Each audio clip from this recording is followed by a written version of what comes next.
Question ये है आपका, ये एंगल ए बी सी है। बी को आगे बढ़ाया गया है, सी को आगे बढ़ाया गया है। बी ओ और सी ओ, इस एंगल बी का ये वाला बाइसेक्टर है। बाइसेक्टर का मतलब ये एंगल इज़ इक्वल टू ये एंगल और ये एंगल इज़ इक्वल टू ये एंगल। आसानी के लिए हम इनका नाम रख सकते हैं। एक्स वाई जेड इनका नाम तो है ही। इसका नाम 1, इसका नाम 2, इसका नाम 3 और इसका नाम 4। इसको हम बी ओ सी बोलेंगे। प्रूफ क्या करना है हमें? Angle B O C is equal to, मतलब ये वाला जो एंगल है 90 degree minus half of B A C. अब आप इस एंगल को देखिए, यहाँ पे ये ट्रायंगल बन रहा है बी ओ सी, तो यहाँ पे आपके एंगल सम प्रॉपर्टी है। ऐसे ही एंगल बन रहा है ए बी सी, यहाँ पे भी आपकी एंगल सम प्रॉपर्टी बन रही है।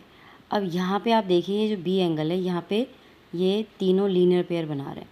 तो आप यहाँ पे ऐसे लिख सकते हैं, angle y plus angle 2 plus angle 1 is equal to 180 degree. Reason क्या देंगे आप? लीनियर पेयर का। ठीक है, तो मेरे को एंगल 2 चाहिए। एंगल 2 कैसे निकालूंगी मैं? आपको पता है एंगल 1 और 2 बराबर हैं। एंगल 1 और एंगल 2 बराबर हैं। क्यों? क्योंकि B O is the bisector of. तो यहाँ पे हम क्या करेंगे, एक मिनट बेटा इसको, यहाँ पे हम क्या करेंगे, एंगल 1 की जगह एंगल 2 पुट कर देंगे। तो y plus angle 2 plus angle 2 is equal to 180 degree. Reason आप देंगे angle 1 is equal to angle 2। इसका वैसे रीज़न क्या देंगे? B O bisect angle B. ठीक है, y उधर चला जाएगा, ये 2 एंगल 2 हो जाएगा। 2 angle 2 is equal to 180 degree minus y. 2 इधर जाके डिवाइड हो जाएगा। Angle 2 is equal to 180 degree minus y upon 2। अब मेरे पास एंगल 2 आ गया। ऐसे ही हम एंगल 3 निकाल देंगे। तो आप लिखेंगे z plus angle 3 plus angle 4 is equal to 180 degree. Reason linear pair. Angle 3 और 4 भी बराबर हैं, same reason. C O bisect कर रहा है एंगल सी को, तो आप रखेंगे z प्लस एंगल 3। और मैं 4 को चेंज कर रही हूँ क्योंकि मुझे 3 चाहिए, तभी मैं यहाँ पे एंगल 2, एंगल 3 और एंगल एंगल सम प्रॉपर्टी लगा सकती हूँ। प्लस इसकी जगह हम एंगल 3 पुट कर देंगे। द सेम थिंग, z उधर चला जाएगा। 2 angle 3 is equal to 180 degree minus z। तो angle 3 is equal to 180 degree minus z upon 2।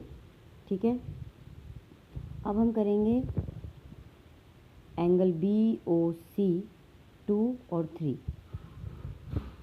Angle B O C,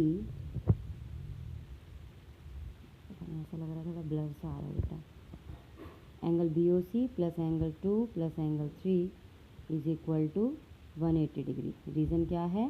angle sum property. ठीक है, एंगल 2 और 3 की वैल्यू हमारे पास है, तो हम एंगल 2 और 3 की वैल्यू यहाँ पे पुट कर देते हैं।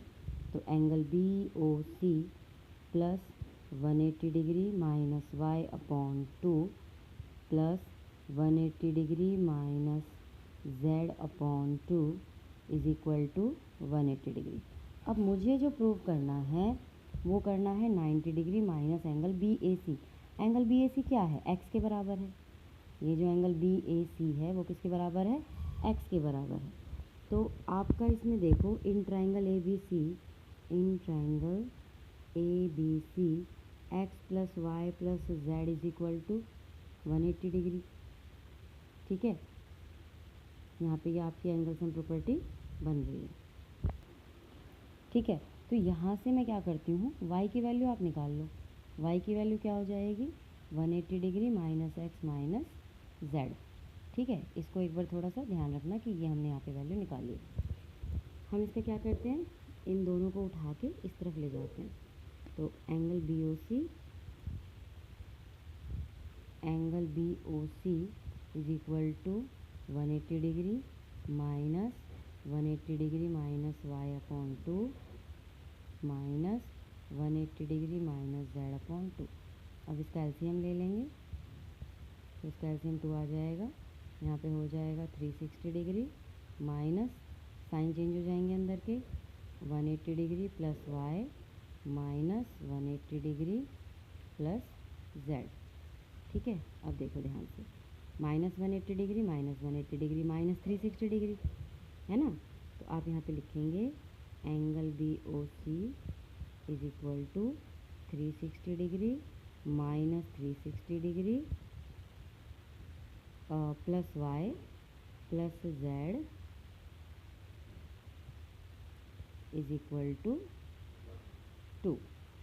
ठीक है, तो ये तो कैंसिल आउट हो गया। तो एंगल BOC की वैल्यू आ गई y प्लस जेड अपॉन 2। ठीक है, तो यहाँ पे हम रखेंगे angle BOC is equal to y plus z upon 2। अब देखो y की वैल्यू क्या थी, 180 degree minus x minus z. तो यहाँ पे इसको y की वैल्यू पुट कर देते हैं, तो ये आ गया 180 degree minus x minus Z plus z upon 2। तो z से z कैंसिल आउट हो जाएगा। तो angle BOC is equal to 180 degree minus x upon 2। अब हम इसको सेपरेट करके लिखेंगे 180 degree upon 2 minus x upon 2। 2 से कैंसिल आउट हो जाएगा 90 डिग्री। ठीक है, तो angle BOC is equal to 90 degree minus, इसको आप half of angle, x angle क्या है, एक्स एंगल है BAC के बराबर, तो आप इसको यहाँ पे रख सकते हैं एंगल BAC। ये आपका एक पूरा क्वेश्चन सॉल्व होगा। ठीक है बेटा।